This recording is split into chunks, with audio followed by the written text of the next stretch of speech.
A quick one. Well, they're all really quick, aren't they? All these episodes are just short snippets direct to your ears. But thanks for listening today. Today I'm in Dandenong, Victoria, which is only about, I'd say 50 minutes, maybe 60 minutes south of Melbourne Airport. So I just was looking at a hire car and I thought, just Uber would be a lot easier in terms of just getting point to point.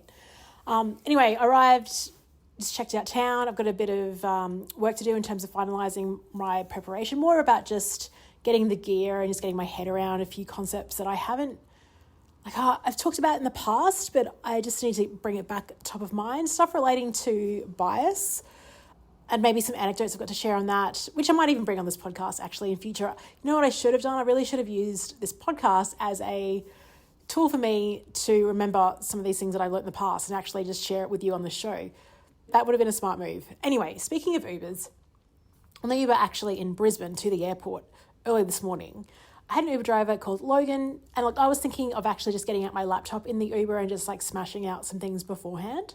But Logan was great, very conversational, moved over from New Zealand about a year ago, just telling us, just talking about life in general. And he asked what I did and what I was doing. And I was like, look, I don't know. It really depends on who I'm talking to day of the week when I tell them what I do. And I was like, oh, look, I'm flying down here to run some sessions on communication for teams. And he's like, hey, do you find that communication is the problem of everything? And I'm like, yes. It really does stem down to a lot of the calls that I get, particularly in the work that I do, is really related to communication. And there's a good chapter in The Courage to be Disliked, which says, or basically it's not even a chapter, it's a whole underlying premise that all problems are interpersonal problems. If you think about a lot of things that we do and why we act in certain ways, it's because we want to avoid discomfort, we don't want to tackle it on, there's an interpersonal issue, hence the avoidance, hence working around it and not confronting it. Not only that, but what he shared is he goes, and do you find that it's because people can't confront each other and find it hard to talk about difficult things? And I've absolutely, as I said, that's absolutely the case. But I said at the same time, we also find it really difficult to confront ourselves. Then this Uber driver just got into do we talk about that? Because it is kind of true. And what I shared in my Substack last week was a quote from David Whyte. And his quote was around when he talks to people and they might mention they're in a long distance relationship with someone else. And he actually says, aren't we all in a long distance relationship with ourselves? When we wake up in the morning and there's that person we want to be and who we are in that moment, and what we're willing to admit to ourselves or confront for ourselves.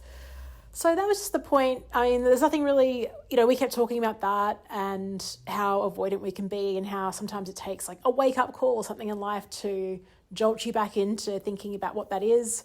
But I do think there's a lot of people that won't even want to admit to themselves what they actually want. And so then you have that situation, then you bring in another person. And no wonder there are interpersonal issues. In fact, it's kind of like a miracle when you get people that already work really well together by default. It's quite rare. Often after a while, there can be cracks that emerge.